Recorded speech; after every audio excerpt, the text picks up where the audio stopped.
Почитувани граѓани, се собравме пред телевизија Сител како еден од националните медиуми кој треба да биде пример за тоа како граѓаните треба да се информираат, да добијат вистински информации. Меѓутоа, нажалост, пак ќе се вратам во минатото, уште пред да постои Сител. Сите што се бавевме со уметност, со филозофија, што бевме во ентузијазам дека Македонија ќе стане една држава Швајцарија на Балканот, странците доаѓаа и се чудеа, вика како е ова можно една ваква мала држава да има 475 или отприлика 470 електронски медиуми. Зборувам за локални телевизии, за радија, за секакви медиуми. Значи, ние во тоа време верувавме дека вистината ќе дојде на виделина, затоа што имаме експанзија на информации, вистина, прогрес. Меѓутоа, агендата била друга. Агендата била перење на мозокот. Македонецот е тврд орев, не може тек така да се скрши. Значи, граѓаните на Македонија, кои како еден искаен тепих заедно живееле, сите заедно, и македонците, и албанците, и турците, и србите, и бошјаците, и власите, и сите народи што во Македонија постоеле од секогаш заедно функционирале. Агендата била да се растури сето тоа, да се растури систематски со влијание преку медиумите. Медиумите се најопасното оружје, затоа што државата им дава власт, практично четвртата власт, покрај судската, покрај законодавната и извршната власт.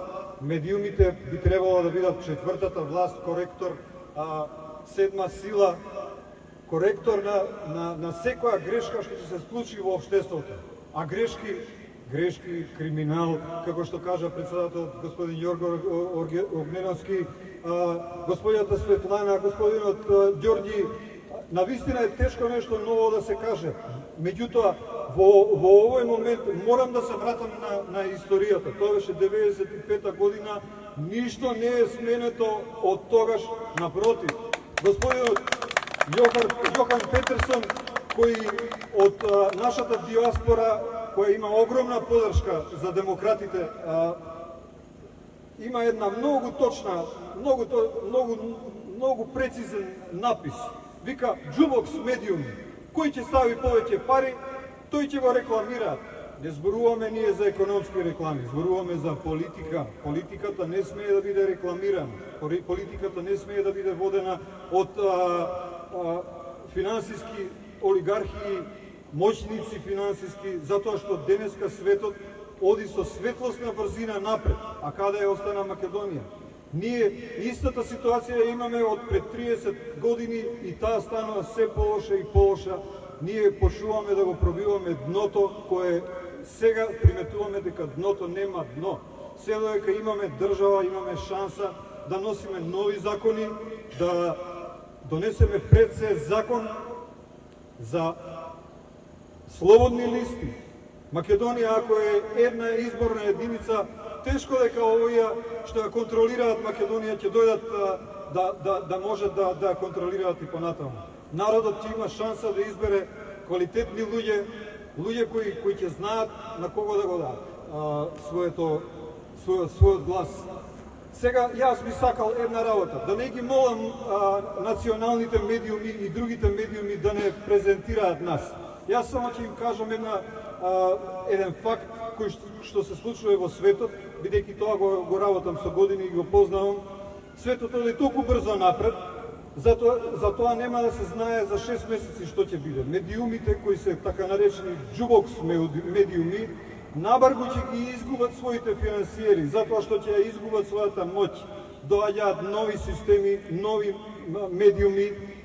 Вистината не може никој да ја сопре. Вистината е како шило кое пробива и доаѓа точно до секој граѓанин на Македонија. Секој граѓанин на Македонија е свесен, меѓутоа сите се уплашени и тоа можам да ви кажам од аспект на скопјанец кој е роден овде и кој цел живот со исклучок на 10 години што сум бил во странство, цел живот до 60 години јас сум живеел во Скопје. Скопјаните се плашат да стават еден лайк, стотици илјади гледаат што кажуваат демократи на социјалните мрежи се плашат да стават еден обичен лайк. Зашто? За да не ги примети некој. Затоа што денешниот свет е контролиран, се знае точно кој што прави. Затоа, додека имаме ние држава, треба да се бориме да обстане нашата држава. Како можеме да се бориме? Единствено, ако вистината дојде до секој граѓанин. А тоа, се уште додека постојат овие медиуми, ги советуваме да почнат да кажуваат вистината, да им дадат шанса на помалите партии, на демократи, посебно затоа што демократи се тука за да им ја изнесат вистината, што е позната во цел свет, не само во Македонија. Затоа што времето оди толку забрзано, ние немаме шанси да се приклучиме кон поразвиените земји, а камоли да влеземе во Европска Унија, ако вака тонеме со игноранство, со страв, со презентирање на вести кои секој ден не плашат, со секакви информации кои само страв сеат. Стравот нема да ни помогне да одиме напред.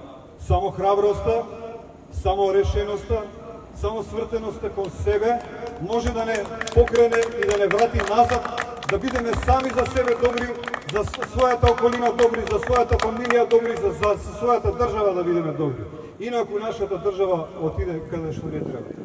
Ви благодарам многу, да живее Македонија, да живеат демократи, граѓаните на Македонија, македонците и сите народи и народности и сите што ни се пријатели од страна, затоа што имаме огромна поддршка и треба да знаеме да ја искористиме. Ви благодарам. Сите што ја сакаат Македонија се со нас.